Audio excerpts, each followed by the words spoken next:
عرض سلام و وقت بخیر خدمت دوستان و همراهان گرامی. در خدمت شما هستیم با جلسه پنجم دوره طراحی سازه‌های بتون. ما همونطور که استحضار دارید 4 جلسه رو برای مباحث پایه‌ای در نظر گرفته بودیم و 4 جلسه راجع به مقدمه و کلیات و ستون‌گذاری و سقف‌ها و بنای سیستم واردات جانبی صحبت کردیم. و الان وقتشه که ما بریم سراغ مدل سازی در نرم افزار، یعنی با نرم افزار آشنا بشیم. ایتپسی که ما در این دوره در خدمتتون خواهیم بود ایتپس 23.3 آخرین ورژن که به نوعی منتشر شده استفاده میشه دیگه. اینجا در ورژن نرم افزار ببینیم ایتپس ورژن 23.3 هست که آخرین ورژنی است که فعلا منتشر شده، ازش استفاده خواهیم. خب برای شروع در پروژه نرم افزار ایتپس، خب ما در این پروژه فرض می‌کنیم که همه چی رو داریم از صفر بسازیم دیگه. نه، اینکه یه پروژه داریم میخوایم مثلا خیلی مشخصات از رو برداریم، شما بعدها خواهید تونست که این کار رو انجام بدید. مثلا هر چی که توی منوی دیفاین بعدا تعریف می‌کنید در پروژه های بعدی میتونید ازش استفاده بکنید. حالا فعلا ما همه چی رو می‌خوایم از صفر بسازیم. برای شروع مدل سازی در نرم افزار یا اینجا گزینه نیو مدل رو میتونید بزنید یا این آیکون رو میتونید که میبینید کنترل ان هم بغلش نمیشه، میتونید از اونم استفاده کنید یا فایل نیو مدل رو بزنید. رو بزنید فرقی نداره. من با این آیکون کنترل ان رو میزنم. این صفحه تنظیمات اولیه که برای شما میاد، اینجا مشخصه که تنظیمات اولیه. گزینه اول به خاطر اینه که در محل نصب نرم افزار یک فایل ایتپس شرکت CSI، یعنی شرکتی که ایتپس رو تولید کرد، قرار داده که برخی مقاطع و مطالب و مشخصات درش تعریف شده. ولی این به درد ما زیاد نمیخوره چون با استانداردهای ما مغایرت داره، به نوعی نمیشه ازش استفاده کرد. ولی در کارهای تحقیقاتی و نمیدونم سطح‌سنجی نتایج نرم افزار اینجور موارد میشه بهش اتکا کرد. ولی تو کارهای طراحی رایج خودمون به دردمون نخواهد خورد. همین توضیحاتی که من گفتم خدمتتون، این آیکون رو روش موضوع نگهداری میتونید ببینید این گزینه که چی میگه بهتون. گزینه دوم که خیلی خیلی به دردتون خواهد خورد بعد از این پروژه البته، اونم اینه که شما میایید اینجا یه مدلی که قبلا ساختید و یه فایل ایتپس به نوعی داد، شما از این گزینه استفاده میکنید. بعد اینکه اوکی بزنید اون فایل رو ازتون میخواد، اونو که مشخص کردی دیگه این منوی دیفاین تو اون پروژه هر چی تعریف شده بود اینجا هم منتقل میشه، مثل مصالح، مقاطع، بارها، ترکیبات بار و الی آخر همه چی.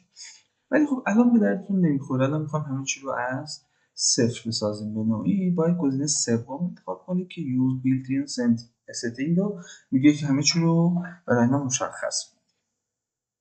خب حالا میگه واحدها رو مشخص کنید. واحدها میدونید که ما معمولا تو کشور ایران با واحد متری کار میکنیم. یکی هم سلیقه‌ایه، یکی دوست داره مثلا با میلیمتر کار کنه، یکی دوست داره با سانتی متر کار کنه، یکی دوست داره با متر کار کنه. حالا هرچی، من ترجیحم اینه که با متریک MKS کار کنم و اینو انتخاب میکنم. فقط باید اینو مشخص تو ذهنتون داشته باشید که هر چی رو میخواید وارد نرم افزار کنید باید با اون واحد وارد کنید.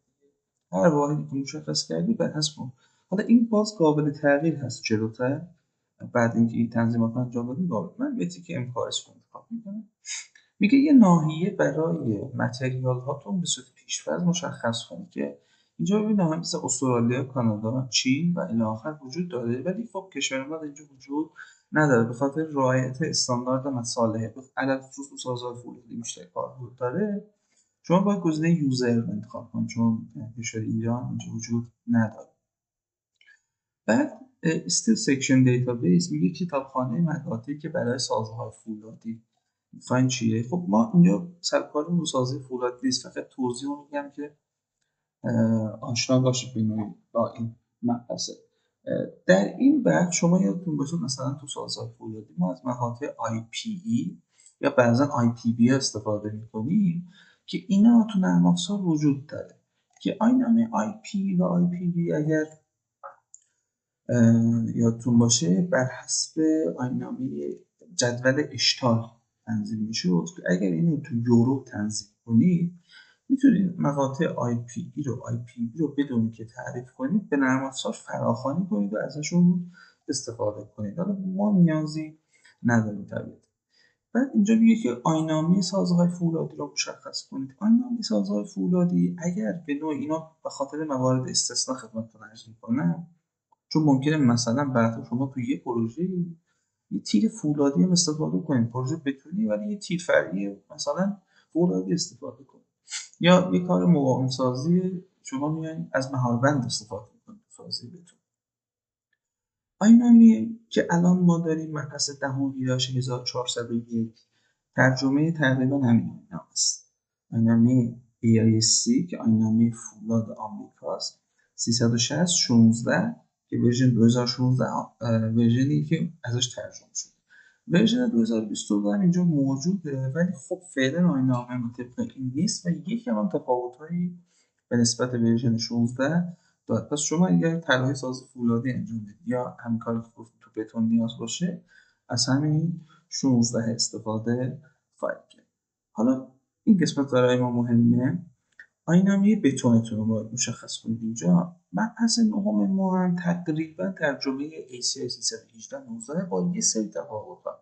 حالا یه سری تفاوتاش تو بخش دیباگویی خصوص ورژن 2019 ورژن 2025 هم میدونید که اومده و ورژن 2025 تو ایتابس 23 فقط موجوده، تو ایتابس 22 هم حتی موجود نیست. شما پس مجبورید که از این ورژن استفاده کنید. اما اینو داخل پرانتز بگم خیلی از نظام مهندسی ها حساس نیستن به اون موضوع که اگر از 25 استفاده کنید ایرادی نمیگیرن، یعنی مشکلی نداره که از 25 استفاده کنید، اما حالا فعلا از 19 استفاده کنید برای ما کفایت میکنه. در اینجا آیین‌نامه‌های دیگه، آیین‌نامه ایسن میدونید که آیین‌نامه کشور آمریکاست، دوباره کمیته بین‌المللی آمریکا اینو تدوین کرده.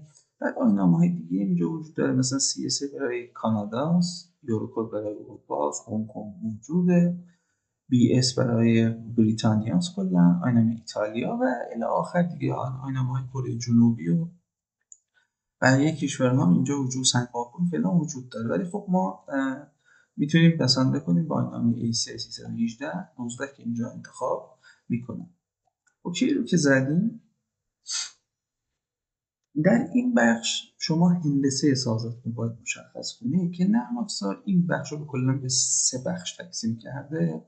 میگه که گرید دایمنشن یعنی آکس بندیتون رو مشخص کنید، استوری دایمنشن طبقاتتون رو مشخص کنید و اد استراکچر آبجکت اگر یک سقف خاصی بخواید رو سازه قرار بگیره تو مورد سازی اون، حالا ما استفاده نمی‌کنیم. خب حالا میریم سراغ گرید ها، همون آکس ها. یادتون باشه نقشه‌ای که ما انتخاب کرده بودیم این گفتیم که اینا آکس بندی دیگه. خب آکس های جهت X گفتیم که همه ABCD ها. خب پس آکس ما چند تاست الان؟ 4. پس اینجا همون عدد 4 که همون پیش‌فرض وجود داره میشه بهش منفی. آکس های جهت Y چند تاست؟ خب همیشه اینجوری اعداد رو نکنید، مثلا بگید که اینجا 5 تاست 5 تاست، نه اینجا ببین مثلا دو پریم داریم پس میشه 6 تا. این آکسمون میشه 6 تا، پس اینجا وارد میکنن 6 تا. اینجا میگه که فواصل بین آکس‌ها رو مشخص کنید. زمانی کاربرد داره که شما فاصله تمامی آکساتون یکسان باشه. خب این تو کارهای معمولا اجرایی کاربرد نداره. الان ما بین آکس A B ما 3 و 6 متره، ما بین B و C 5 سانتی متره، ما بین C و D هم 55 متر. پس متفاوته. برای همین از این گزینه نمیتونیم استفاده کنیم. حالا خب نمیتونیم استفاده کنیم باید چیکار کنیم؟ از قسمت کاستم این حالت یونیفرم میشه، حالت کاستم میتونیم شخصی سازی کنیم برای حالت که مد نظر ما هست. خب این وسط هم یک گرید لیبل رو بزنید. اینجا میگه که آکس های X رو از حرف A شروع کنم و از چپ براست. این با نقشه با مطابقت داره دیگه، از A شروع میشه از چپ براست BC ادامه پیدا. اوکی. اما ایگرگ رو اگر نگاه کنیم از یک شروع میشه از بالا به پایین.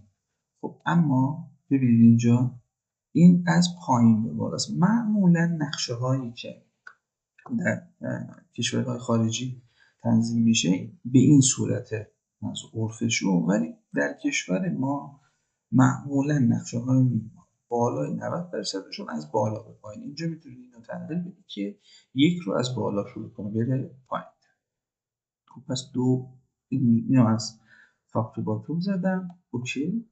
بعد این کاستر رو فعال میکنم و ادیت رو همچین پنجره‌ای برای شما مشخص.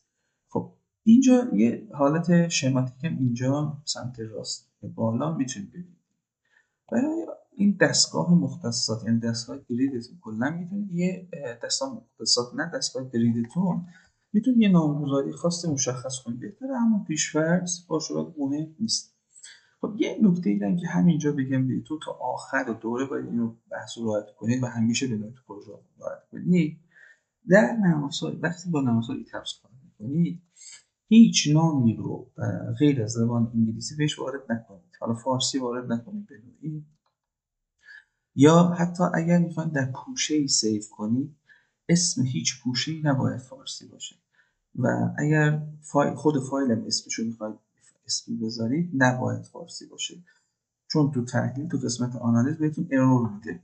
برای همین، برای اینکه از این ارور جلوگیری کنید، بهتر از هیچ نام فارسی تو پروژه و چه تو سیو فایل، چه تو خود داخل نرم افزار، چه پوشه هایی که نرم افزار سیو میشه استفاده نشه. خب بعد این قسمتی که میبینید میگه که دیسپلی گرید دیتا از اوردینیت.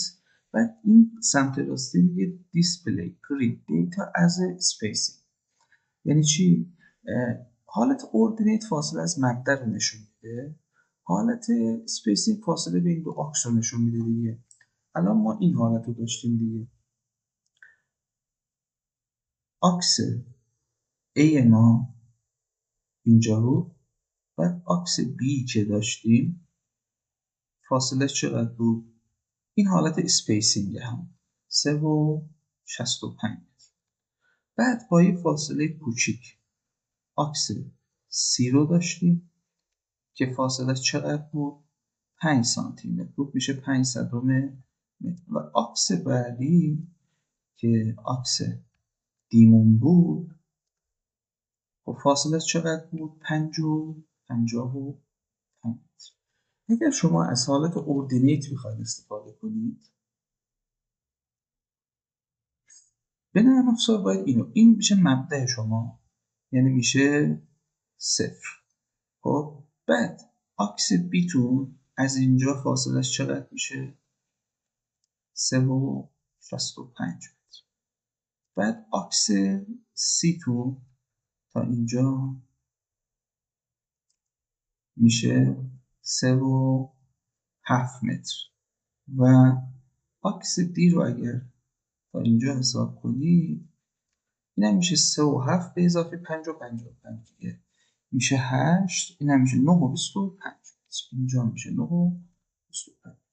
پس اگر به حالت اوردینیت بخواید وارد کنید، فواصل رو باید از مبدأی که همون A خواهد بود وارد بکنید.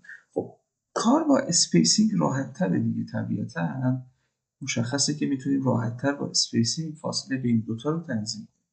اما همین کار رو حالا بذار اینجا به صورت چیزم دیگه وارد کنیم. اینجا پس 3.65، این شد 3.7، این شد 9.25. خب اگه اینو برگردونم به اسپیسینگ الان، ببین دقیقا همون فواصل اسپیسینگ دست میاد. 3.65 ما بین A و B، 3.65 ما بین B و C 500 و ما بین C و D هم، و آخرین آکسن که باید 0 باشه. این سمت راست و اینجا که ویزیبل نوشته، اینجا ببینید آکسا رو داره نشون میده. اگر شما حالت نو رو بزنید، آکس رو محو میکنه و نشون نمیده، به نوع حالت هیدن داره. در سازه بتونه زیاد به کارمون نمیاد این بحثه. بعضا تو سازه های فولادی برن که تیرهای فرعی نرم افزار رو بتونیم از این گزینه ترسیم بکنیم، بعضی آکس های مزاحم رو حذف میکنیم که بتونیم راحت تر با این استفاده از این گزینه ترسیممون رو انجام بدیم معمولا. خب پس این حالت ویزیبل داره، یه اسمو بذارید نشون دادن آکس رو بهتون نشون میده. اینم این محل آکسی که ببینید داخل یه حباب نشون میده، بابل لوکیشن به نوعی برای شما پیش‌فرضش مناسبه، اما اگر شما تغییرش بدید حالت مثلا استارت بذارید، ببینید اینجا هم پوشانی داره دیگه با مدل سازتون بعدن به نکته میخواید بوفس بزنید هر دوتاشو نشون میده. اگر نان بزنید هیچ کدوم نشون نمیده. حالا آکسه وجود داره، با این ویزیبل فرق میکنه، آکسه وجود داره ولی فقط اون حباب رو نشون میده، آکس اسم آکس رو نشون نمیده بهتون. خب بهتر همون اند باشه تو ایکس ها، تو ایگرگ ها هم استارت مناسب. اگر یه موقعی یادتون رفته بود که یه آکسی اضافه یا کم بکنید، اینجا وجود داره دیگه این گزینه اد بزنید اضافه کنید، یا یه آکسی رو حذف میکنید دلت بزنید حذفش کنید. بعد از تو نرم افزار هم داخل ادیت باز میتونیم این کار رو انجام بدیم، یعنی بعد از مدل سازی میتونیم این کار رو انجام بدیم. حالا میام سراغ آکسای جهت ایگرگ. خب اگر دقت کنید اول نامگذاری رو باید اصلاح کنید. اینجا 1 تا 6، من نامگذاریم 1 تا چی بود؟ 1 تا 5 بود، به خاطر اینکه وسط یه 2 و 2 پریم داره، پس باید اینو اصلاح کنیم. پس این که 2، این 2 پریم باید باشه، 2 پریم درسته و 4 3، اینم 4 اینم 5 الان درست شد. خب بعد میگه که فواصل بین 5 و 4 رو برای مشخص کنیم، پس میایم پایین، فواصل بین 5 و 4 چقدره؟ 4 و 85. بین 4 و 3 رو باید مشخص کنیم، 4 و 2 متر هم بالاییه. بین 3 و 2 رو باید مشخص کنیم، 4 و 15.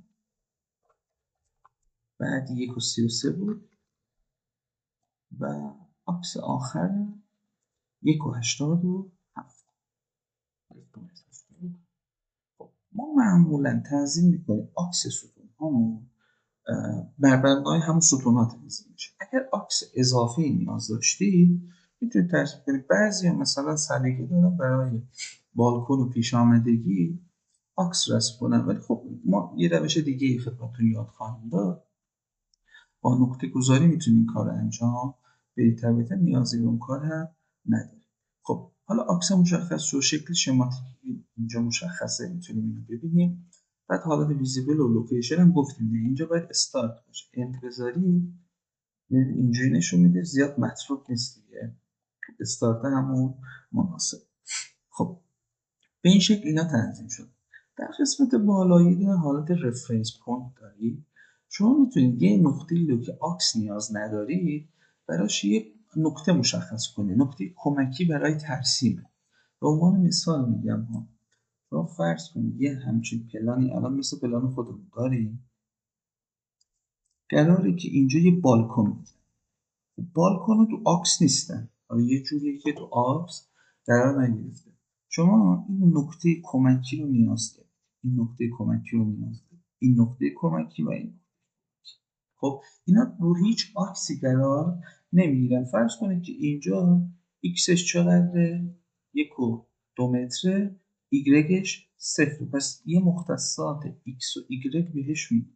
این چیه؟ مثلا فرض کنید که نقطه دوم یه مختصات همچین حالتی داره، ایکسش مساوی 1 و 2 متره، ایگرگش مساوی منفی 1 و 2 متره، یعنی میاد پایینته چون اینجا 0 مستقیم.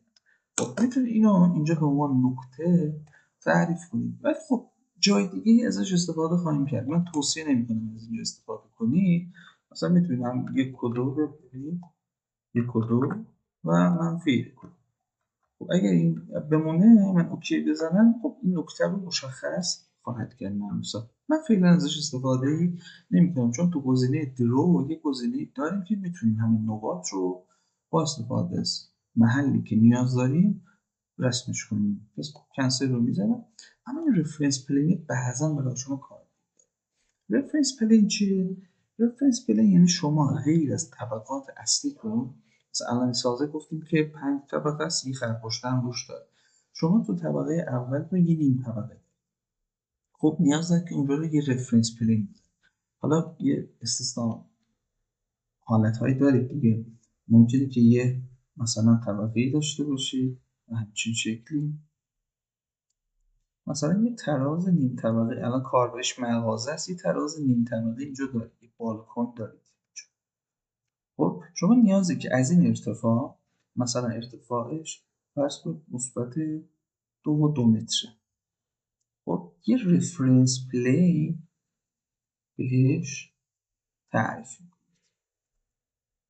یعنی یه صفحه‌ای در ارتفاع زده میشه. خب اگه سه‌بعدی تجسم کنید، یه صفحه‌ای که در ارتفاع زده میشه.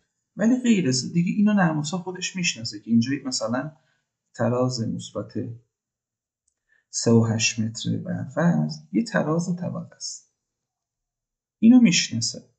ولی خب اینو چون نمیشناسه، شما میتونید به عنوان رفرنس پلی در نظر، و درست هم نیست این به عنوان یه طبقه مجزا در نظر گرفته بشه، مگر در موارد خیلی خیلی نادر و خاص که مثلا ارتفاع طبقه میرسه به 8 متر اینا و یه طبقه کامل دارید اونجا، قضیهش فرق میکنه.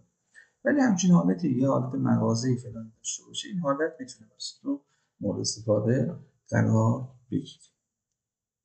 خب اینم از این. اگر خواستید یه زد بخواد دیگه، مثلا هم تراز 2 و 2 برفرض وارد کنید، بعد ازش حتی میتونید چند تا از این رفرنس پلین ها استفاده بکنید. خب من فعلا که نیاز دارم توی پروژه نیاز نیست.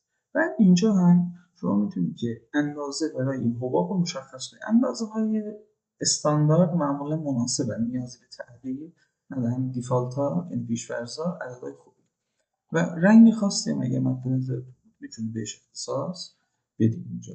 و این گزینه کویک رو بزنید اینجا، کویک استارت نیو، یه آکسمندی سریع براتون اضافه میکنه. خب یعنی یه آکسمندی جدید اضافه میکنه، چون ما قبلا تنظیم کردیم دیگه نیازی نداره. خب بعد از این تنظیمات اوکی رو بزنید، این تنظیمات برای شما سیو میشه. خب بریم سراغ طبقات. الان سازه ما چند طبقه بود؟ گفتیم سازه ما 5 طبقه است. خب آیا خرپشته رو مدل بکنیم یا مدل نکنیم؟ خب ببینیم مدل سازی خرپشته باید مدل سازی بشه.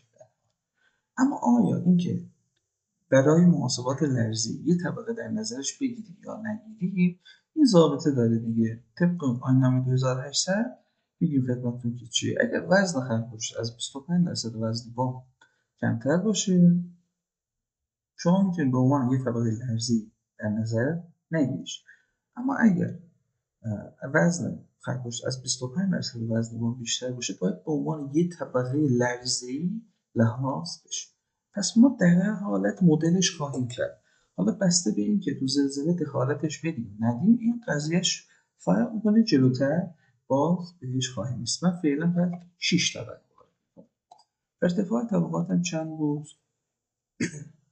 حالا از اینجا مشخصه ارتفاع طبقه اول 3.3 متر بود دیگه، یعنی به 3.3 میرسه. بعدی ها 3.2 متر بودن و از پلان برش ها میتونه استفاده کنید دیگه. اینجا میبینید که به تراز 3.3 رسیدید و از 3.2 3.2 میشه بالاتر. پس تراز طبقات تیپم 3.3 متره، 3.2 متره و پایین ترین طبقه هم 3.3 متر. میتونم از اینجا تنظیمش کنم. خب شاید الان براتون سوال باشه که خب طبقات فرق کرد چیکار کنم؟ مثلا دو طبقه یه ارتفاع باشه، دو طبقه یه ارتفاع باشه، با حالت کاستم داره. کاستم رو بزنید، ادیت، اینجا میتونید که هر نامی خواستید و هر ارتفاعی خواستید وارد کنید. خب من نامگذاری طبقه 6 رو چون خرپشته هست به نام هنت تغییر میدم که بدونم این خرپشته. برای بقیه طبقاتم به سلیقه خودتون میتونید. بعضیا مثلا طبقه بام رو روف میذارن، طبقه پایین رو مثلا پارکینگ میذارن. حالا بسته به شرایط میشه اینو عوض کرد. توصیه دیگه به خاطر اینکه برخی نرم‌افزار نقشه‌کشی در هنگام تغییر نام بیس به مشکل میخورن، توصیه میده که این کار انجام نشه. حالا بستگی داره، برخی نرم‌افزار نقشه‌کشی مشکل داره، خیلی‌هاشون هم مشکل ندارن سر این قضیه. من همین پیش‌فرض رو نگه می‌دارم و یه دونه فقط طبقه ششم رو تغییر دادم به پن. خب یه نکته مهم راجع به تراز کف‌سازی بهتون گفته بودم دیگه. گفته بودم که اینجا تو جلسه دوم که نقشه معماری خدمتتون بودیم، گفتیم که اینجا وقتی شما مثلا الان 10 سانتی متر تراز کفساز در نظر گرفته، شما یه 20 سانتی در نظر بگیرید که بعدا دچار مشکل نشین از این قضیه. خب من برای اینکه دچار مشکل نشم، من 30 سانت میخوام در نظر بگیرم. پس ترازم میخوام از کجا شروع بشه؟ منفی 3. خب پس اگر زیرزمین تو پروژهتون داشتید، شما باید چیکار کنید؟ انتقالش بدید، مثلا اینو منفی 2.8 متر، منفی 3 متر. ممکنه 2 طبقه زیرزمین داشته باشه. خب منفی مثلا 7.8 میره پایین، منفی 7 میره پایین. حالا این بسته به شرایط میتونه متفاوت باشه. خب فقط یه نکته‌ای که الان اینجا باید رعایت کنید اینه که الان تراز شما رو تراز 3 متر وایسته. این محور اینجا ارتفاع طبقات، اینجا تراز طبقات بینشون. آیا تراز طبقه اول من 3 متر؟ خیر. تراز طبقه اول من باید تو 3 و 3 تموم بشه. خب پس 30 سانت الان پایین تره دیگه. من چیکار کنم رو این تراز پایین بشه؟ پس اینجا رو باید بکنم 3 و 6 متره که تا این در 3 و 3 متر تمام بشه. بقیه طبقات ارتفاعش 3 و 2 متره، ولی ارتفاع خرپشته فرق میکنه. ارتفاع خرپشته رو اگر ببینیم اینجا مشخص نیست، اینجا 16 و 1 ارتفاع تمام شده، اینجا 20 ممیز 1. خب یعنی ارتفاع خرپشته ببینیم تمام شده است، اینجا مشخصه 3 و 4 متره، یعنی 3 و 4 متر، یعنی 3 و 2 ارتفاع طبقات، ولی اینجا 3 و 4 متر. پس اینجا هم باید به 3 و 4 تغییرش بده. خب پس این تنظیمات هم به همین شکل انجام میشه اینجا. بعد شما تو نرم افزار یه حالت مدل سازی دارید به نام مستر استوری. میتونید یه طبقه رو به عنوان طبقه مستر یا مرجع مشخص کنید، بعد بقیه طبقاتتون رو شبیه به اون بکنید. یعنی هر کاری که تو اون طبقه مرجع انجام بدید، بعد در بقیه طبقات هم کپی میشه به نوعی و انجام میشه. اینجا خب این باز بحث سلیقه‌ای که شما از چه تکنیک مدل سازی استفاده بکنید. من زیاد خودم ازش استفاده نمی‌کنم، اما چه موقع‌های کاربرد داره؟ بیشتر کاربردش میتونه اینجوری باشه که مثلا شما یه ساختمون دارید، 4-5 تا کاربری با هم دارید. مثلا یه ساختمون دارید که ساختمون تجاری اداریه، مثلا 3 طبقه زیرزمین داره پارکینگ. این پارکینگ‌ها رو به هم شبیه کنید، طبقات تجاری به هم شبیه بشن، طبقات اداری به هم شبیه بشن. میتونید این کار رو انجام بدید، ولی از نظر تجربی خدمتتون میگم که این گزینه ممکنه مشکلات مدل سازی، اشتباهات مدل سازی رو بیشتر بکنه و ترجیح اینه که ازش استفاده نشه. ولی خب اگر دوست داشتید میتونید ازش استفاده بکنید. مثلا طبقه 2 رو به عنوان طبقه مرجع انتخاب کنید، طبقه سوم رو بیایید سیمیلار تو، یعنی شبیه به همون طبقه بکنید. اگر استفاده هم نمی‌کنید که هیچی. اینم میگم که چندین طبقه مرجع میتونید انتخاب کنید، مثلا 4 مرجع بشه، اینجا می‌بینید مثلا این طبقه 5 هم شبیه به طبقه 4 بشه. اگر استفاده نمی‌کنید نو بزنید. خب در این قسمت اسپلایس استوری وصله طبقات هست که اگر حالا بیشتر تو سازهای فولادی و نقشه کشیش که تو دیتیلینگ کاربرد داره که زیاد به درد ما نمیخوره، این گزینه دیتیلینگ کلا میتونید وصله طبقات رو به هر چقدره مشخص کنید. اینجا حالا وصله چیه آشنا میشیم. تو بتون ما وصله رو با چی انجام میدیم؟ ما در نرم افزار وقتی میخوام اینو پیاده کنیم با آرماتورها نظرش میگیریم و تو نقشه کشی رعایت میکنیم قضیه رو که راجبش حالا صحبت خواهیم کرد در حالا بعد از طراحی سازه در ضوابط شکل قضیه و آرماتور گذاری بهش خواهیم رسید. پس اینا برای ما مهم نیستن. اگر وصله میدادیم ارتفاعش رو باید مشخص میکردیم و اینجا هم برای هر طبقه میتونید یه رنگ خاصی مشخص بکنید دیگه. اگر هر رنگی دوست داشتید مشخص بکنید. خب در این قسمت موضوعی که رایت کلیک کنید، اینجا اگر رایت کلیک راست بکنید میتونید که مثلا یه طبقه اضافه کنید یا یه طبقه کم کنید. حالا دقت کنید اگر طبقه میخواین اضافه کنید این شاید به دردتون بخوره بعدا. شما در موارد اجرای خیلی به دردتون خواهد خورد. ممکنه که یه پروژه کار شده بیارم برای شما، حالا قبل از پروژه ساخت بشه، از پروژه ساخته نشه، یا حتی ممکنه ساخته شده هم باشه، بیارم برای شما بگن که میخوام یه طبقه روی این طبقه بذاریم، مثلا ساز 5 طبقه است، یه طبقه روش بذاریم بشه 6 طبقه. خب شما نمیان که مدل سازی و ضرب انجام بدید، میتونید اینجا همین کار رو انجام بدید طبیعت. اما نکته‌ای که پیش میاد، حالا باید بررسی بشه. اگه سازه ساخته شده باید بررسی کنید ببینید آیا ستون‌های طبقه اول جواب میدن، طبقه دوم جواب میدن، یا حتی تیرهای طبقات جواب میدن، آرماتورها جواب میدن. اینا باید چک بشه دیگه. حالا این یه بحث کلا مجزایی میشه به طور کلی، ولی خب ممکنه که همچین طرحی پیش بیاد. یعنی یه حالت‌های استثنایی هم داره. میدونید دیگه این بحث یه طبقه اضافه ساختن و خلاف ساختن و بعداً حالا میان حلش میکنن، رضایت میگیرن و درستش میکنن دیگه، رایجه دیگه، همه جا اتفاق میفته. ممکنه که کارفرمای پروژه به شما اول کار بگه که مثلا این ساز 5 طبقه است ولی من میخوام 6 طبقه بسازم، بقیه مواردش اوکی میکنم دیگه. خب در این حالت توصیه من به شما اینه که حالا کار صحیح و درست رو پیش ببرید. کار صحیح چی اینجا؟ اینه که شما مثلا سازی که 5 طبقه است و قرار 6 طبقه بشه، شما برای 6 طبقه طراحی کن، چون اینا قراره که برای نظام مهندسی یا شهرداری سازه 5 طبقه رو تحویل بده.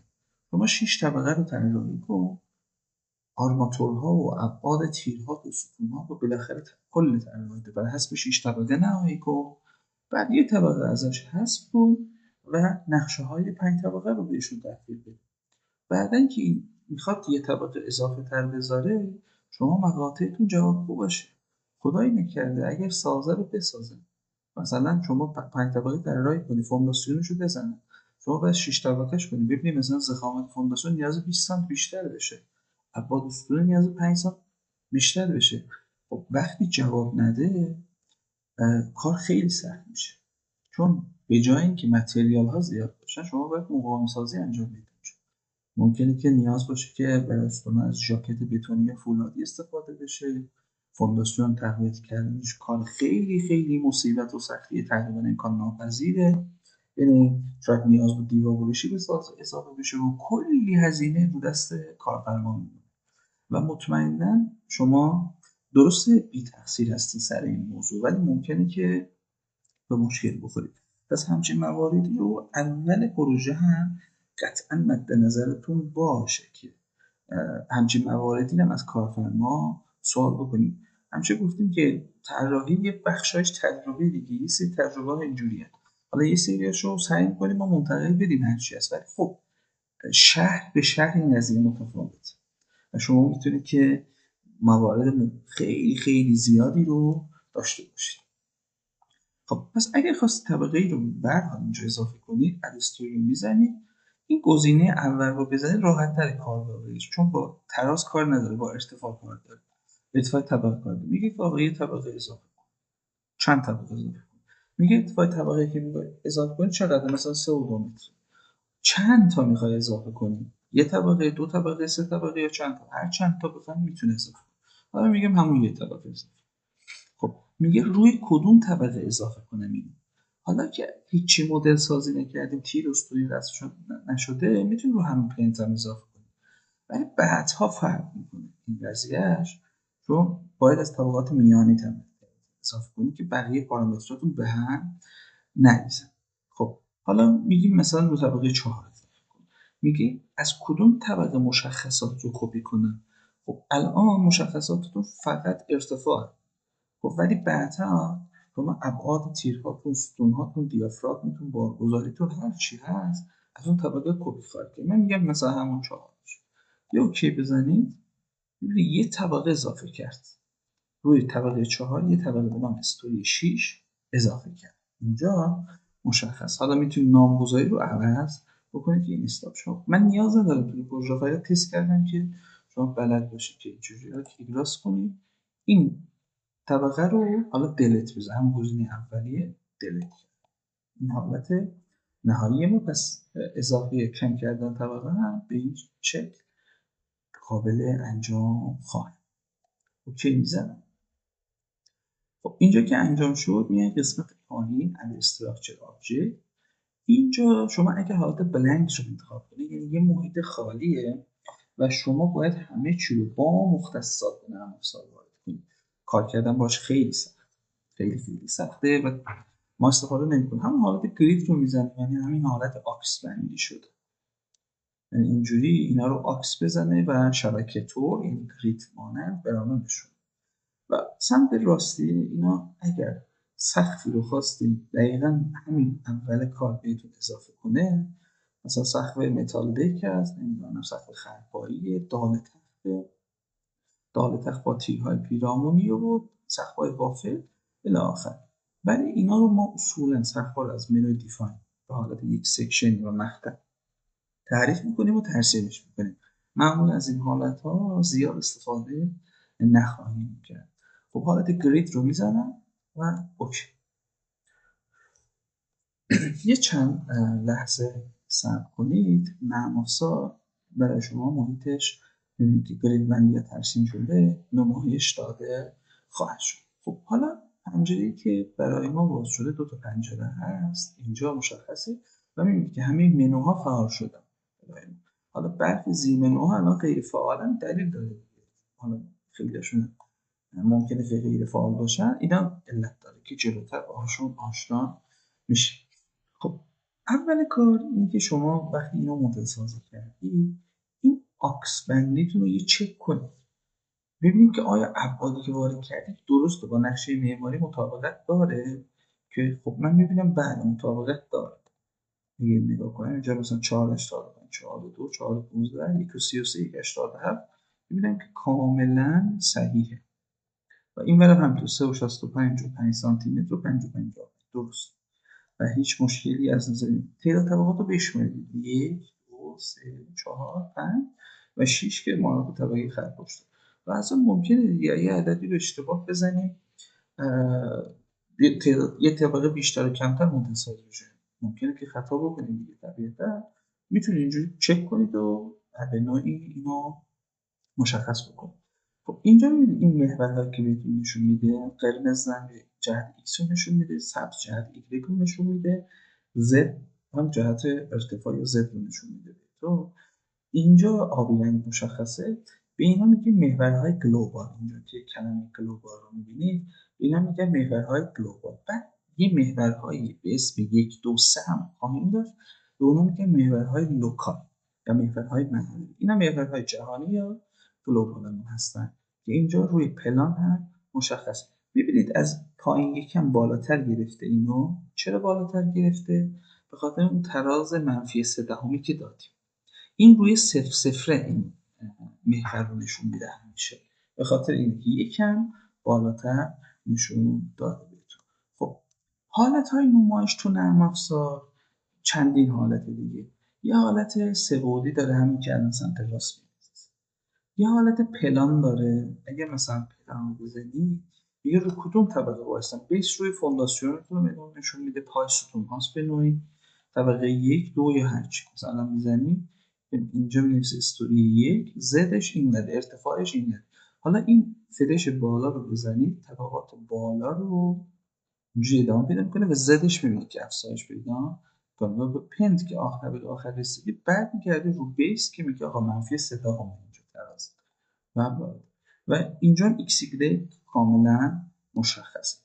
یه حالت الیویشن داره، یعنی از هر گاوی، هر آکسی که شما رسم کردی یه گاو ترسیم میکنه. مثلا میگم الیویشن A رو بزنی، الان الیویشن A رو اینجا یه برش داده، گاو A رو به تو نشون میده. حالا یه گزینه تو نرم افزار وجود، اگه پلان رو بزنن اونو فعال کنید بهتر میتونید قضیه رو درک کنید. اگه آپشن رو بزنید، حالا بقیه گزینه‌ها رو من خدمتتون میگم. یه قسمت داریم به نام شو باندینگ. اینو اگر فعال کنید می‌بینید یک صفحه آبی رنگ در سمت راست میشه. الان هر کجا که قرار داری این نشون میده، یعنی تو اون صفحه قرار داری شما. الان یه طبقه بالاتر میرم می‌بینید اینم بالاتر. اینجوری. خب کاملا مشخصه. خب و اگر این الان گاب رو مشخص کنم بهتر درک کنیم. من مثلا آکس A رو باز کنم، ببینید یعنی از اینجا برش زده و نشون میده. حالا اینو اگر تو اینجوری چرخشم بدید، ببین اینجا مشخصه که کدوم گاب رو نشون میده. حالا جلوتر بزنم آکس B رو نشون میده، بعد بزنم آکس C، بعد آکس D، بعد برمیگرده روی آکس های Y.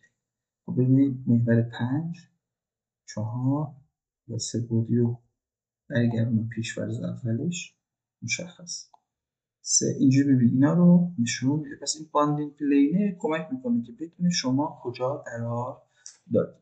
خب اگه پلان رو دوباره برگردونم، یه موقعی دستتون خورد اینو حذف کردید مثلا، خب جای نگرانی نداره، شما میتونید این فلش رو بزنید، بعد نیو ویندو رو بزنید، یه پنجره اضافه بشه. رو هر پنجره‌ای هم کلیک کنید رو اون پنجره کار میکنه نرم افزار. اینم مد نظر داشته باشید. الان اینجا یعنی پلان رو بالا پایین میکنه، اینجا باشه اصلا این گزینه غیر فعال، چون دیگه سه بعدی بالا پایین نداره این صورته. حتی پنجره‌های بیشتری هم میتونید باز کنید به این شکل. ببین یه پنجره دیگه هم باز شد، شلوغ‌تر میشه دیگه. من خودم شخصا عادت اینه که دو تا پنجره باز میذارم، بعضا هم حتی یکیشو خواهم بست به عنوان مثال، ممکن دو همون یه دونه کار کنم، یا یه دونه یا دو تاست دیگه. همینجور ترجیح میدم یه سمتش پلان یا با ارتفاع کار کنم، یعنی گاو کار کنم، یه سمتش همون سه بعدی باشه که ببینن دارم چی کار میکنم اینجا. خب این از این حاله. اما اگر متوجه شدید که باکس رو اشتباه کردید، بیاید سراغ منوی ادیت، از اینجا قسمت ادیت هیستوری اند گرید سیستم رو بزنید. اگر این گزینه اول رو بزنید، محیط الان براتون آشناست. این محیط همون تراز تبا، یعنی ارتفاعات هم میتونید اینجا ویرایش بکنید. طبیعتا این از این. و این مودیفای رو بزنید، آکس بندیا رو میتونید اصلاح کنید، بزنید رو اسپیسینگ، میتونید آکس بندیا رو اضافه و کم یا ابعادش رو عوض بکنید. طبیعتا اینم میبینید که شما پس جای اصلاح دارید. طبیعتا اگر یه توضیح مختصری راجع به منوها خدمتتون بگم، منوی فایل مثل همه نرم افزارهایی که به نوع منوی فایل دارن، کارهایی مثل شروع کردن پروژه جدید، باز کردن فایل جدید، بستن فایل، سیو و سیو از گرفتن، ایمپورت و اکسپورت کردن. خب ایمپورت و اکسپورت کردن یکم مهمه. اینجا شما میتونید مثلا یه سری فایل ها رو ایمپورت کنید، به اکسپورت گرفت از ایتپس مهمه دیگه. شما میتونید از ایتپس خروجی های مختلفی بگیرید. مثلا خروجی بگیرید یه فایل خامش رو خروجی بگیرید، بدید یکی که بتونه با ورژن پایینتر باز کنه. حالا یه سری چیزا رو باید کنترل کنه ها، ولی خب میشه این کار انجام داد. بعد تحلیل و طراحی از این قسمت اکسلرت خروجی گرفته میشه به اون نرم افزارهای نقشه کشی که دقیقا همین خروجی رو از شما میخوان، که خروجی نظیر آن موتورهای مثلا طولی ستونها، تیرها، همشو میگیره، نتایج طراحی رو میگیره اینجا. بعد میتونید که برای سیف خروجی بگیرید نیروهایی که در پای ستون ایجاد میشه برای طراحی فونداسیون، ان خدمتتون خواهم گفت. برای نرم افزارهایی مثل رویت هم میشه این کار رو انجام داد و حتی به صورت غیر مستقیم از طریق این گزینه IFC برای نرم افزارهایی مثل سپ هم میشه خروجی گرفت از ایتپس. یکم سخته باش کار کردن، اونایی که از ایتپس به سپ میخوان خروجی بگیرن بعضا هم نمیشه هستن. حالا شرکت CSI یه نرم افزار رابط برای این گزینه داره طبیعتا. بعد گزینه‌های مختلف دیگه اینجا وجود داره، حالا به مرور ازشون استفاده خواهیم کرد. خب حالت پرینت گرافیک و کریت ویدیو الان یه انیمیشن طوری واسهتون درست میکنه، الان غیر فعال طبیعتا. یه گزارش بهتون میده، یعنی یه دفترچه محاسبات. این دفترچه محاسبات زیاد به درد ما نمیخوره چون خیلی زیاده. مثلا ممکنه که اگه همه گزینه‌هاش فعال باشه، برای همین سازه 5 طبقه یه گزارش مثلا 1500 2000 صفحه‌ای بده که به درد هیچ کس نمیخوره. حالا میگیم چرا درد نمیخوره، تو بخش دفترچه محاسبات خدمتتون کنم. اینجا میتونید عکس بگیرید از یه قسمتی که از پروژه میخواین الی آخر. اینجا میتونید یه مشخصاتی برای پروژه، یه اسمایی بدید دیگه، نام کارفرما بدید، نمیدونم نام بقیه چیزها رو بدید و الی آخر دیگه. نام بذارید، نام شرکت بذارید، نام مهندس طراح رو بزنید، کنترل کننده رو بزنید الی آخر دیگه. همینجوری میتونید نامگذاری ها اینجا انجام بدید. باز تاکید می‌کنیم که سعی کنید که نامگذاری فارسی نباشن طبیعتا. بعد بقیه قسمت ها دیگه زیاد برای ما مهم نیستن، به حالت یه اگزیت هم داره. منوی ادیت منوی ویرایش هست، شما ازش خیلی استفاده خواهید کرد. مثلا کپی کردن طبقه، پاک کردن یه چیزی که بیشتر حالا با کیبورد این کارا رو انجام میدی، ولی از اینجا میکنم پذیره. تیکه تیکه کردن مثلا یه تیر بعضا نیازه، یا همون به چند تیکه تقسیم کردن یه دیوار برشی، دیوار کردنش، یا اینا رو به هم چسبوندن، جوین کردنش و الی آخر دیگه نوار طراحی دارها و پلان و اینجوری اینجا موجوده. قسمت ویو حالت نمایشه برای ما نشون میده که زیاد باهاش سر و کار نداریم دیگه. همین گزینه‌ای که اینجا دیدیم تقریبا همینا. این عینکه هم اینجا که میبینید حالت پرسپکتیو نشون میده دیگه. جوری بزنید از بالا نشون میده که حالا الان چون هیچی مدل نشده زیاد به درد هم نمیخوره، طبیعتا همین پلان رو میاره اینجا. خب بعد منوی دیفاین اولین منوی مهم ما خواهد بود. حالا ما چندین جلسه دقیقا اینجا درگیر خواهیم بود، چندین جلسه مختص منوی دیفاین خواهیم. تعریف مسائل، مقاطع، نمیدانم حالا اینا برای فنری که ما کاربرد نداره در استفاده کردنش، دیافراگم، نامگذاری دیوارها که لیبل گذاری انجام میشه، این مسیجه انجام میشه، تعریف گروه، سکشن کار. این گزینه هم تقریبا جدید اضافه شده، اضافه کردن گیج که از ایتپس 20 به بعد فکر کنم اضافه شده، اضافه کردن فانکشن ها. حالا اگه تحلیل طیفی انجام بدیم طیف از اینجا، تحلیل تاریخچه زمانی انجام بدیم رکورد زلزله از اینجا منفی میشه به نرم افزار. و وزن لرزه‌ای اثر پی دلتا، الگوهای بار، بسته های بار، حالات بار و ترکیبات بار. اینا معروف ترین چیزایی که شما میتونید اینجا ازش رو استفاده بکنید. منوی درو منوی ترسیم هست، ترسیم تیرها، ستونها، سقف‌ها، دیوارها، همشو میتونید اینجا انجام بدید. تقریبا همه این نوار ستونی که اینجا میبینید همه این کارا رو انجام میده، حالا به استثنای چند تا مورد جزئی که باز میتونیم از اینجا استفاده بکنیم. سلکت یکی از منوهای محبوبی که تو نرم افزار ایترس وجود داره منوی سلکته که مثلا تو نرم افزار سپ این گزینه وجود نداره. شما به راحتی میتونید همه چی که دوست دارید انتخاب، مثلا به نرم افزار میگید تیرها رو انتخاب کن، فقط ستونها رو انتخاب کن، کف‌ها رو انتخاب کن، خیلی به دردمون هم خواهد خورد. مثلا ضریب ترک‌ها دیگه تیرها رو می‌خوایم بدیم، به جای اینکه دونه دونه انتخاب کنیم خب اینجا میزنیم مثلا آبجکت تایپ رو میزنیم، میگیم آقا فقط تیرها رو سلکت کن، مثلا فقط ستون‌ها رو سلکت کن، فقط دیوارها رو سلکت کن. اینجوری امکانات رو این منوی سلکت به ما خواهد داد. یه سری تکنیک راجع به مدل سازی سریع هم بهتون یاد خواهم داد که چجوری ازش استفاده بکنید. منوی اساین بعد از منوی دیفاین منوی مهم دوم ما خواهد بود. اینجا ما همه چی رو اختصاص میدیم، مثل تکیهگاه اختصاص دادن، ضریب ترک‌کردگی اختصاص دادن، نمیدانم مقطع اختصاص دادن برای کفامون، بارگذاری نقطه‌ای، بارگذاری خطی، بارگذاری سطحی الی آخر. همچنین میتونیم یه چیزی رو از یه تیری مثلا کپی کنیم به یه تیر دیگه پیست کنیم. این امکان هم اینجا وجود داره، این کار انجام بدیم. منوی آنالیز منوی تحلیل ما خواهد بود که یه چک مدل داره که برخی خطاهای انگلیسی رو میتونه واسهتون تشخیص بده، تنظیم کردن درجات آزادی و تحلیل ساز. و اینم بگم که تحلیلی که نرم افزار انجام میده، نرم افزار ترس، تحلیل ماتریسیه. یعنی یه ماتریس سختی تشکیل میده، یه ماتریس جرم تشکیل میده و بعد همه چیزایی که میخواد به دست بیاره رو بر حسب ماتریس محاسبه میکنه. خب پس با اون تحلیل که شما تو درس تحلیل یک خوندید فرق داره. اونا تو تحلیل ما تحلیل سازهای معین رو میخوندیم، ولی در درس تحلیل 2 تحلیل سازهای نامعین. خب اینجا ما تو بهتون همیشه با نامعین سر کار خواهیم داشت. طبیعتاً از روش‌هایی که به سختی ضرورت داشتن مثل شیبوف یا سختی جزء اگه یادتون باشه داشتیم، به نوعی از اصلاح شده اون روش‌ها استفاده میشه و نرم افزار با روش سختی حل رو انجام میده، چون گفتم ماتریس سخت. حالا به هر حال آنالیز خود نرم افزار انجام میده برای ما. دیسپلی خروجی ها رو نشون میده. حالا خروجی ها رو در چند دسته نشون میده.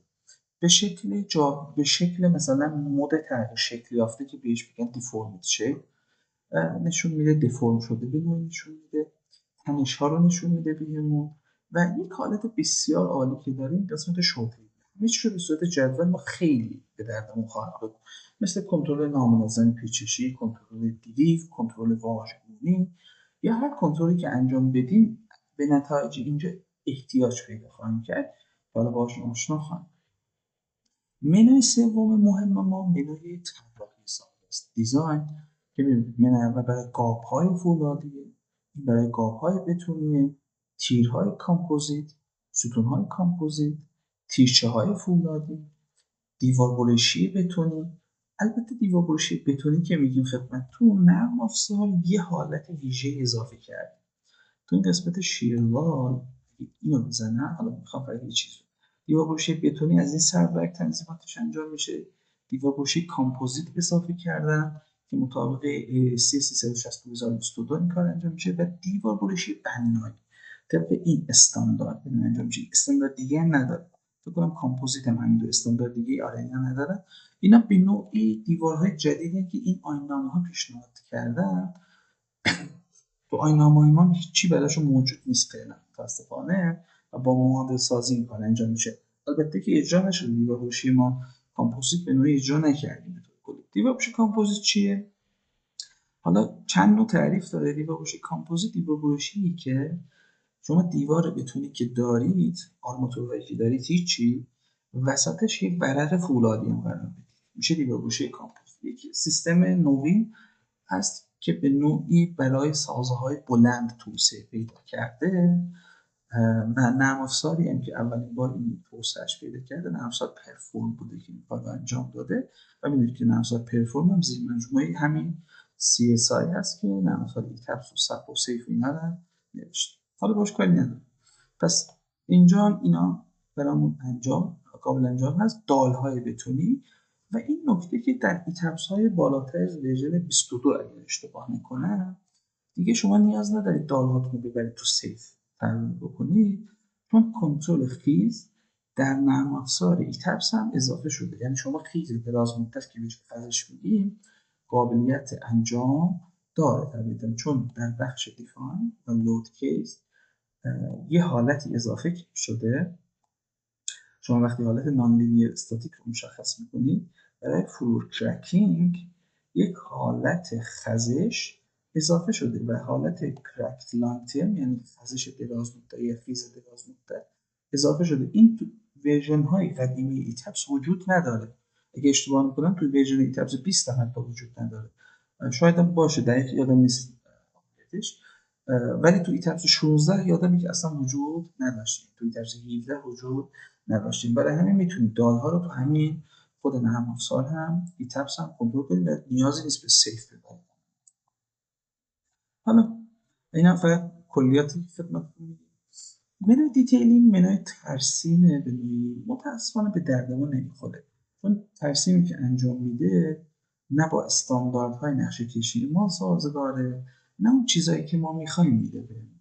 برای همین زیاد به دردمون نخوره و ما برای نقشه کشی معمولا از چه استفاده میکنیم؟ از یه سری نرم افزار دیگه. میدونید دیگه کلی نرم افزار وجود داره. حالا ما اسم یکیشو ببریم تبلیغ میشه به نوعی، ولی چندین نرم افزار در این حالا سالهای اخیر توسعه پیدا کرده و وجود داره و میتونید از همشون استفاده بکنید. منوی آپشن یه سری تنظیمات برای نرم افزار هست که شما میتونید ازش استفاده کنید، یه سری تنظیمات به نرم افزار بدید. الان چند تاشو خدمتتون میگم. منوی تولز اینه که شما یه پلاگین به نرم افزار معرفی کنید که یه سری چیزا رو برای شما خودکار انجام بده. خب مثلا بعضی پلاگینا داریم که کنترل پیچش تیر رو برای شما انجام میده بالفرض. خب این یه مورد که میتونه انجام بده. یه پلاگینی داریم مثلا بخش کنترل ها رو براتون انجام میده، مثلا کنترل دریفت، کنترل نامنظم پیچش رو انجام میده، همپایه سازی تحلیل دینامیکی با استاتیکی رو براتون انجام میده. کاری ندارم که این پلاگین آیا خوبن یا بدن، باشه کاری ندارم. قطعا یه چیز برنامه‌نویسی شده است، اتفاقا کار خیلی خیلی ارزشمندی هم هست. ولی برای کسایی که تازه شروع میکنن من توصیه میکنم به هیچ عنوان سراغ این پلاگین ها نرید. چرا؟ اول اینکه شما بحث اینه که همه چی رو پایه‌ای یاد بگیرید. پس اگر از پلاگین استفاده کنید شما اون جزئیاتی که نیاز مثلا یک کنترل پیچش تیر انجام بشه رو رد میکنید و این خودکار انجام میده. در ثانی استفاده کردن از اینا ممکنه باعث سنگین شدن احساسات بشه. یه سری چیزها رو اشتباه اعمال کنه، یه چیزی لازم نبود شما از حداقل‌های آیین‌نامه استفاده کنید. خب این استفاده نمیکنه ازش، اینم میتونه واسه مشکل ساز باشه. لب کلام اینه که شما اگر از این پلاگین ها استفاده میکنید باید تسلط عالی روی مطالب داشته باشید که بتونید اینو کنترلش کنید که آیا به نفع من هست یا نه، آیا درست انجام میده یا نه. چون چندین بار شاهد بودیم که یک پلاگین تو فضای مجازی گسترش پیدا کرده، اما متاسفانه این پلاگینه بعدها دیدیم که مثلا یه مشکلی داشت. خب شما باید اینو اصلاح کنید دیگه، طبیعتا یه اصلاحاتی پیش میاد. برای همین باید بتونید کنترل کنید که آیا این درسته یا نه.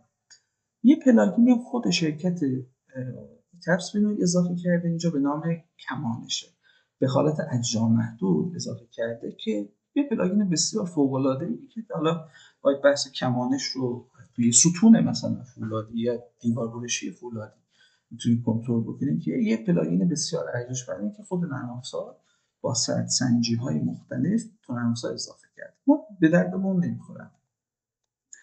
منوی هلپ میدونید که اینجا نرم افزار ایترمز منوی هلپش برای ما به صورت آفلاین فعاله، آنلاین چون ما نرم افزار قفل شکسته استفاده میکنیم دیگه. اگر شما این گزینه داکیومنتیشن رو بزنید، اون چیزایی که وجود داره و در محل نصب نرم افزار آورده شده، مثلا ببینید یه منوال داره اینجا، اینو بزنید مثلا یه یوزر گاید داره، اگه باز کنید یه فایل پی دی اف برای شما باز میشه، یه راهنمایی کلی از نرم افزار که این گزینه چیه اون گزینه چیه رو بهتون نشون.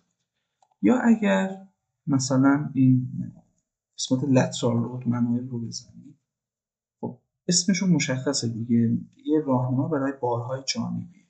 خب در 391 صفحه تنظیم کرده، مباحث تمام آیین‌نامه ها رو به نوعی برده و اگر میخواین حالت اتو استفاده کنید میگه که مثلا اینجوریه، تبس اینجوریه، آیین‌نامه اینو میگه الی آخر تا اینو میگه. ببینید اونایی که تازه شروع میکنن متاسفانه این به دردشون نمیخوره واقعا. ولی بعدها که یاد گرفتید یکی از بهترین مراجع برای کنترل صحت آموزشی که دیدید میتونه همینجا باشه.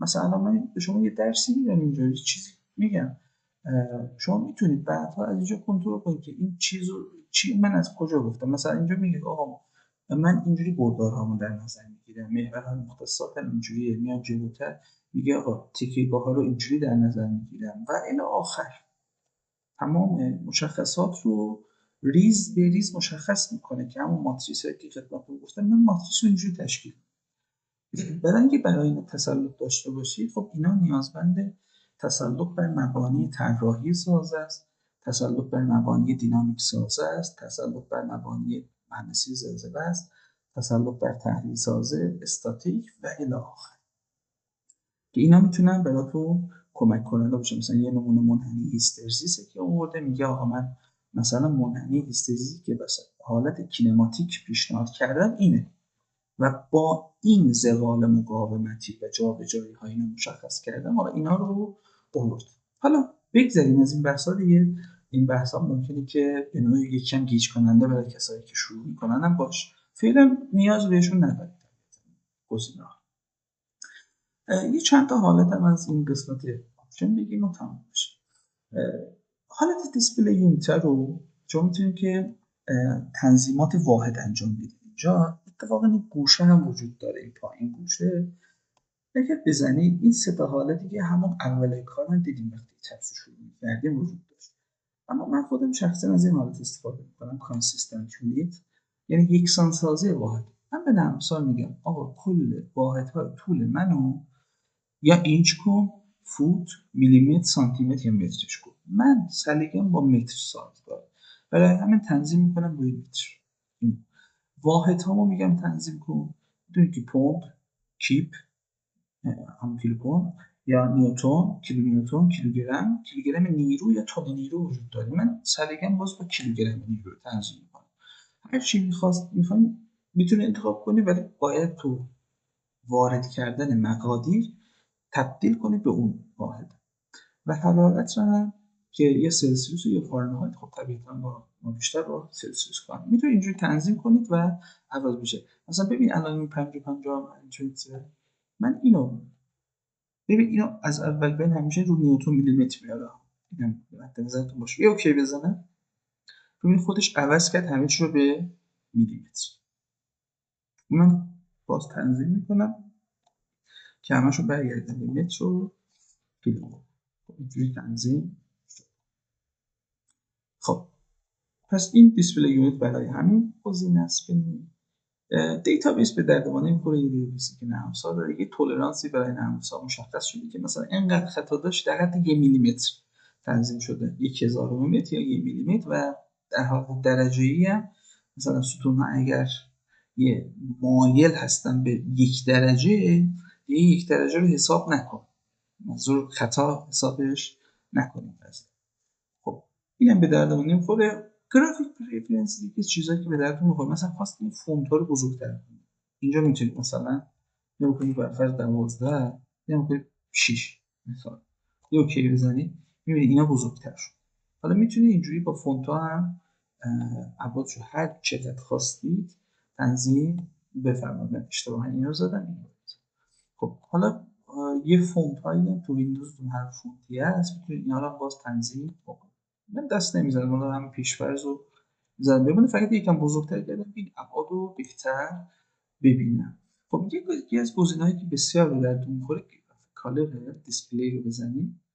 بعضی عادت دارن مثلا زمینه پشتی که استفاده میکنن از حالت مشکی باشه.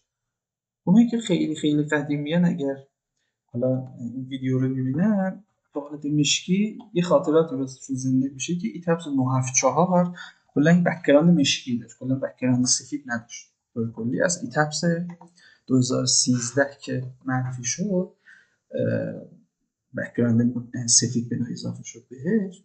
خب اگر دوست داشتید به این حالت هم میتونید کار کنید باشه، ولی من همون ترجیحم سفید رنگه و از حالت وایت استفاده میکنم.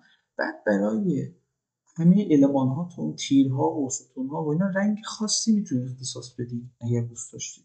و اینا زیاد چیزای مهم نیستن دیگه، من فقط اشاره کردم خودتون هر چی دوست داشتید میتونید اینجا تنظیم بکنید طبیعتا.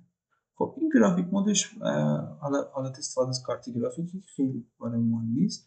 این گزینه برای مدل سازی برج‌های کنار همه که حالت استثنائیه که حالا ما با سر کار نداریم بشه. این گزینه که شو استارت پیج از استارتاپ، همون گزینه که نیو مدل رو نوشته بود، وقتی تبس رو باز میکنه میاره همون رو میگه نشون بدم یا نه. اینجا میگه وقتی موس رو نگه میدارم یه چیزی مقدارش رو نشون بدم که چی اختصاص داره و فلان برای اونه به نوعی. اینم همینطور برای رو فریما میگه این نشون بدم. باندینگ پلین هم که آشنا شدید، آرشیتکتور دایمنشن رو بزنید ابعاد معماری رو واسهتون نشون میده. شلوغ میشه من استفاده نمیکنم زیاد ازشون. خب اما چیزی که اینجا حالا اهمیت داره این گزینه اتو سیو هم هست.